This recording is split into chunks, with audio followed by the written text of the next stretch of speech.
cita-citaku malah kebanyakan disuruh jadi guru kayaknya ya. Guru, terus polwan.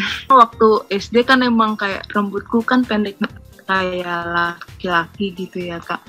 Itu banyak banget sih Kak yang ngomong, kamu tuh perempuan, gak boleh kayak laki-laki. Untungnya dalam rangka cita-cita, kamu tuh bebas mau jadi apa, serah deh, mau business woman lah, mau jadi presiden bahkan, atau didukung abis-abisan gitu. Cuman beberapa stereotip yang masih aku dengar adalah katanya perempuan, tapi kok nggak bisa masak. Kalau aku kisaran SMP sih banyak banget ya yang kayak ngarahin untuk kayak jadi guru gitu, perempuan jadi guru gitu sih. Karena kebetulan basic keluargaku orang tua dua-duanya guru gitu.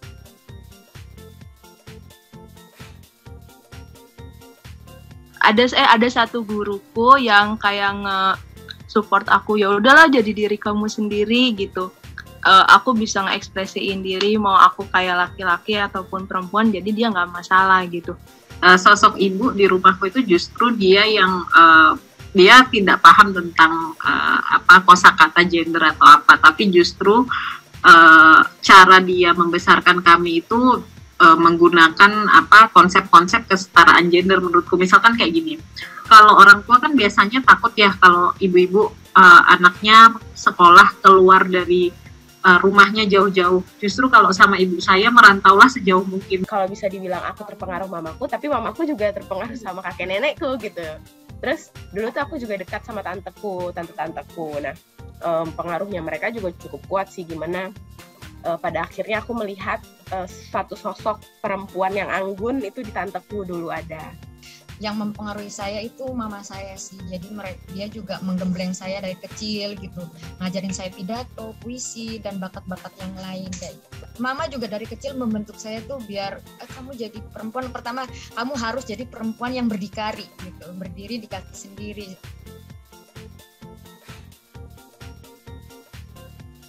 Aku pikir dulu waktu kecil misalkan yang bisa maju menjadi ketua kelas itu hanyalah laki-laki, dan yang bisa ranking 1 hanyalah laki-laki. Ranking 1 adalah sebuah prestasi, ketua kelas adalah masuk ke dalam struktur kelas atau struktur administrasi lah ya. Tapi setelah dewasa, perempuan itu juga bisa kok menduduki posisi di sebuah organisasi kayak gitu. Perempuan juga bisa kok mengejar prestasinya, jadi itu bukan hanya punyanya anak laki-laki semata kayak gitu. Nggak berubah kalau di aku.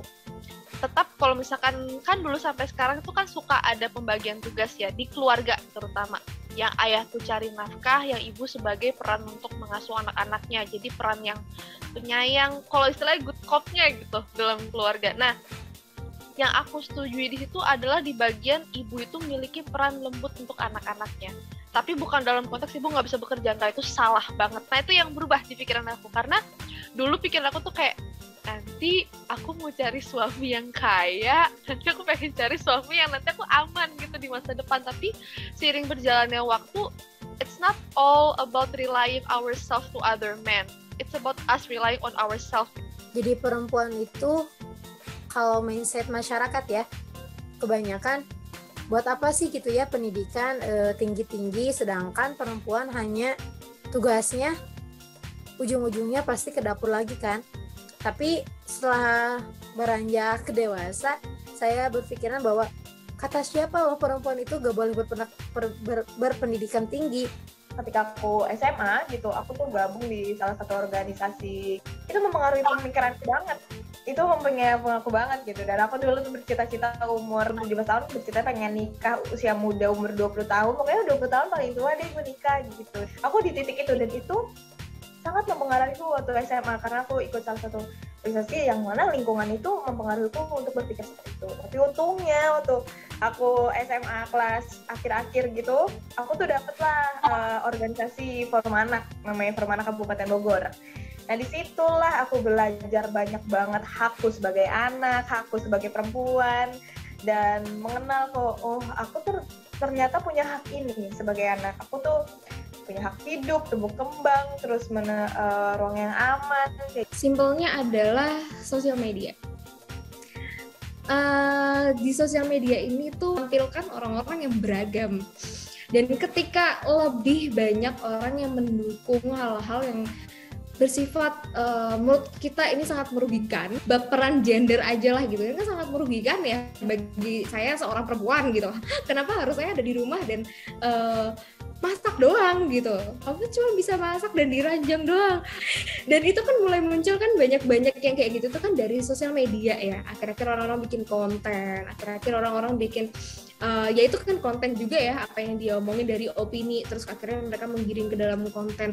Nah ini sih yang sebenarnya menginspirasi, kayak oke, kita bikin konten tapi kayak versi yang lebih benernya, versi edukasinya yang jelas, jurnalnya dari mana, referensinya dari mana, dan kita juga ngiring orang-orang yang memang sepaham dengan kita. Waktu menginjak sekolah SMP, karena banyak sekali para wanita, bahkan beberapa tetangga saya yang kekurangan ekonominya, tetapi ketika ingin bekerja, mereka terbatas pekerjaan. Karena diyakini di suatu lingkungan saya itu, kalau pekerjaan kan beberapa petani. Jadi semacam mencangkul, seperti itu adalah pekerjaan laki-laki. Padahal perempuan juga bisa. Karena saya kan selama dari SMP kan saya merantau ya ke Jawa Timur gitu untuk mencari ilmu ya istilahnya. Ya, jadi sebenarnya banyak apa yang saya alami sekarang itu juga pengaruh dari lingkungan juga gitu. Waktu dulu di berbagai jenis, bukan jenis sih, berbagai perempuan dengan latar belakangnya gitu. Ada yang waktu saya itu ada teman saya yang masih SMP, tiba-tiba dia harus dinikahkan gitu. Dan saya merasa kasihan waktu itu. Agak terkejut ya, kenapa kok dia masih SMP dia harus pulang dari untuk menikah seperti itu. Jadi saya di situ melihat banyak ragam perempuan yang dia itu dididik oleh keluarganya masing-masing sehingga ada sosok yang beragam gitu. Tapi di situ setelah saya lulus dan kemudian masuk kuliah, saya jadi sadar gitu, oh teman saya itu dulu ternyata korban perkawinan anak gitu. Dan dari situ jadi mendorong saya concern bahwa jangan ada lagi deh perempuan yang menjadi korban perkawinan anak gitu.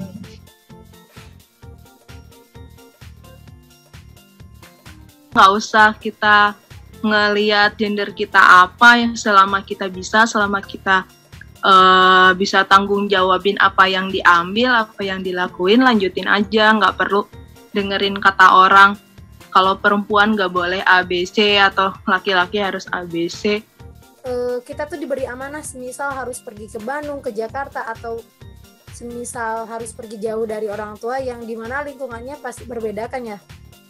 Nah, kita di sana harus bisa lebih mawas diri, kayak gitu aja Kak. Teman-teman perempuan tuh kayak misalkan ngobrol gitu, ya kalau kerja ya tetap di rumah bisa harus ngurus anak gitu. Kalau pulang kerja ya harus rapi rumahnya gitu, ngelayanin suami gitu. Padahal kan sebenarnya enggak gitu. Dan padahal kita bisa berbagi peran gitu, dan tidak dibebankan perempuan, apalagi anak kan anak kita berdua gitu. Sayangnya ini masih dibebankan perempuan, sehingga itulah membuat perempuan tuh terhambat untuk mencapai mimpi-mimpinya gitu. Artinya peningkatan literasinya di sini dibutuhkan sekali. Ketika kita sudah memiliki perspektif gender yang baik, seharusnya diharapkan apapun isu gender yang atau stereotip gender yang muncul kemudian kita dengar, itu kita bisa menyaring itu dengan baik dan setidaknya mengkontekstualisasikan stereotip tersebut gitu. Aku pengen orang-orang tuh tahu, aku pengen orang-orang tuh akhirnya terbuka, baik perempuan, laki-laki, atau bahkan mereka atau gender yang non-binary ya, untuk mengerti bahwa segala sesuatu, apapun yang kamu suka, apapun yang ingin kamu lakukan itu tidak terbatas.